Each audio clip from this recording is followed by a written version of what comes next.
Para siyang buntis na 3 months. Tapos, nag-ask na ako kay nurse noon kung kilala niya yung friends ko. Sabi niya, baka heart enlarged, basta sa puso yan. Yun lang ang sabi niya sa akin kasi nagpakita ako sa kanya. Heart enlarged, yun yung mga common na symptom bang pag nalaki yung tiyan. Hindi, lahat na yun. So, pinaano niya muna ako, lahat na tinry sa akin eh. Pina-UTI ako. Okay naman, malino yung UTI. Ultrasound, buong abdomen ko, baka may bukol or what, wala talaga. Hanggang sa katagilid-tagiliran ko. So, hanggang sa nag-decide na baka sa heart. Dito naman, well, actually, nararamdaman ko na may makikita talaga yung ano eh. Ayaw pa talaga ako. Pinilit lang talaga ako.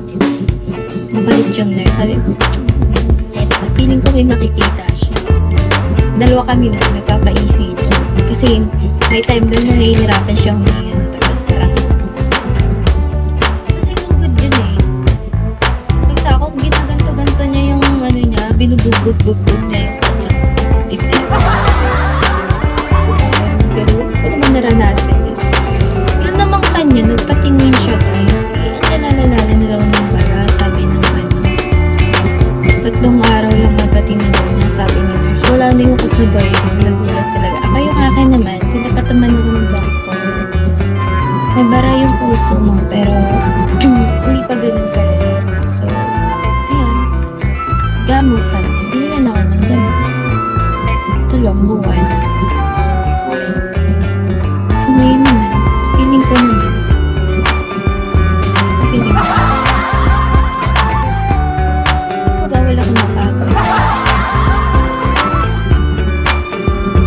Feeling ko magaling na ako. Ayun na yun. Charis! Kaya kinabahan ako nung nalaman ko yun. Hindi ko lang kung paano ko sasabihin. Sabi ko pa kaling kakalayin.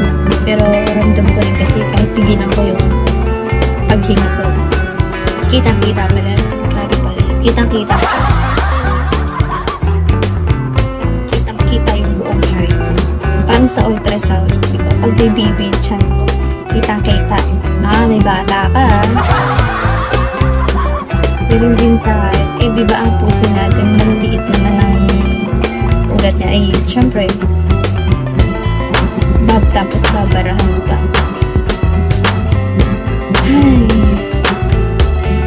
pwede pa rin ako magturo kasi pag nagsasalita naman ako, ganito lang din naman ako pag nagtuturo. Hindi naman ako napapagod. Kasi pag nagtuturo naman,